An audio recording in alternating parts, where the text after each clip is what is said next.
Welcome back, everybody. Thank you for watching another video here on Knife Reviews 365. Today we're going to continue having a look back at some of my early knife reviews. Today we're going to be having a look at two of the most interesting kukris I think you're going to run across, the I Am Eli and the Scourge from the Kukri House.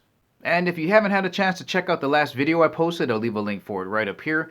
And as always, if you want to purchase kukris similar to the ones mentioned in this video, make sure you check out the links in the description below. Let's check out these kukris. Alright, welcome back YouTube. Brother Kimo here with Reload Hawaii. Gonna be throwing down two more kukri reviews for you today. And as you can see, I personally think that these are two of the most distinct kukris that I've seen, with the exception of the 5 Cheetah Sherman review that I did. But what I'm talking about is its overall appearance and features.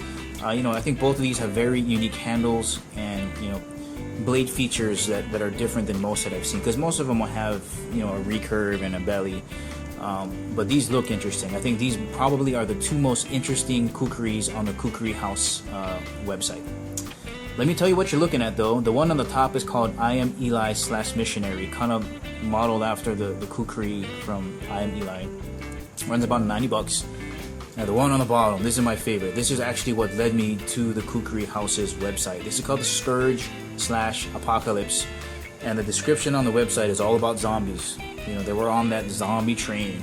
I guess this guy named Andrew Lucas, who's an Australian, helped design this knife.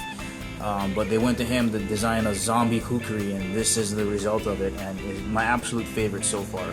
That guy runs about 120 bucks. So let me go over, I guess, some of the similarities between these two, and then I'll run the knife sheaths through here, and then I'll pick them up and spin them around so you can see what the blades look like. But here we go.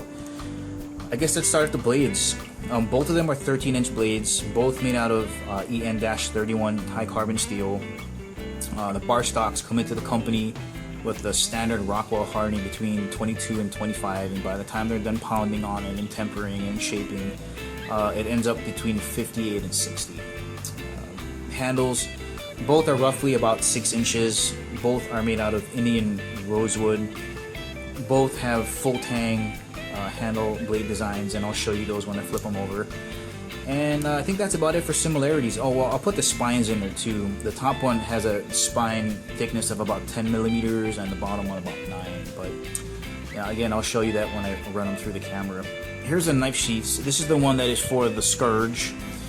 Both are made out of buffalo leather, and for what they are, guys, these are fantastic. It's not sloppily or done carelessly.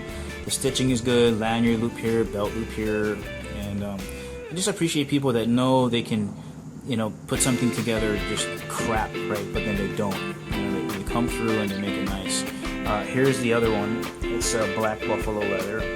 It's got a little button latch here to handle the longer handle on the I Am Eli. And again, I'll flip it over so you can see that the stitching is done quite well. Then you have your latch down here at the bottom. So, well done again. Bigger fan of the Kydex, but if you don't have the cash, making a Kydex sheath for one of these guys is going to be $7 bucks. But I guess let's get into it. I'll pick up this top one here. This is the I Am Eli, and I guess I will start at the very tip on this side. No real functionality for these holes at the top, but it does make it look hella cool. This portion here is sharpened. It does have an edge on it, so if you do kind of put some pressure on it and run your finger, you'll get cut pretty good. Not as sharp as that edge there, but still quite significantly sharper than let's say the spine up here that is 10 millimeters. There's my pinky fingernail. Okay, if you flip this thing over, you'll notice that you got all this weight right behind the belly of the beast. What you're coming down on with the chop is gonna come off. An arm, a leg, a finger, a branch, whatever. That's the beauty of that. You can see the Kukri House stamp here. Recurve. Let me run this down so you can see the thickness of the blade running into the handle. There's your full tang that runs into a lanyard loop here. The cool thing about this handle is it's called a Longhorn, so it's thinner. So guys with small hands like me can get a better grip on it, and they do have a little curve in here for my hand to fit on. But what's cool about this handle too is they use this thing called, or what they call, the L-key bolt system. There it is. It's a little bit different than this guy. But just the attention to detail on this, right? It's pretty good. dig it.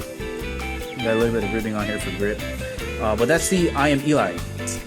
Also, again, from the Kukri House in Nepal. Now let's get to my favorite. I'm going to start with the handle on this thing.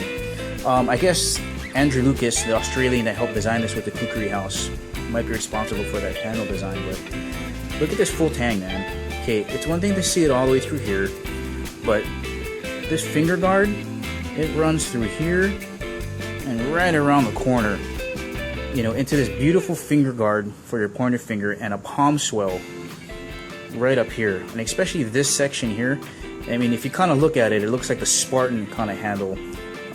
But this does have a place for your finger to go into, and man, this palm swell makes it so well balanced when you grip onto it that this doesn't feel like a 2.5 pound knife. I think I might have skipped over that, but both of these knives weigh about 2.5 pounds as well. Skull crusher pommel here. If you need to crush somebody with that, you could, because that runs all the way through. And just interesting things that they do, you know, they put one big rivet here and two small. Balance is, you know, very nice, you know, physically. Here's that 9mm spine with some notches on the top. You know, great for ferro rods if you're trying to make a fire, or what they say is you can actually smack, you know, down on some wood, which will make it easier to notch out for square notches. They did get rid of the cho, and they made this thing a bottle opener. The description says, after you're done killing zombies, crack back a cold one and use this as a bottle opener. Fantastic. Look at that massive recurve there. It's just scary. Kukri House stamp here. And look at this belly. Just crazy. You know, it's such a beautiful looking knife. And this top, like the I Am Eli, does have an edge on it. So if you did happen to backhand somebody with this, you'll probably cut their face off. Again, you know, not as sharp as an edge as that, but this is still sharp enough to do some damage. But holy cow, guys, just an awesome knife for $120. Custom made? What's that? You're not gonna make that until I order it? Crazy. Well, I think that's about it, guys. If you guys enjoy the videos, please feel free to, you know, hit subscribe on there, because I'm gonna keep cranking out videos. And as always, I'll list the 4 websites on the bottom if you guys want to order from them. And as always, that's all I gotta say about that. Hit the button, subscribe, and I'll keep the videos coming. I will catch you guys later.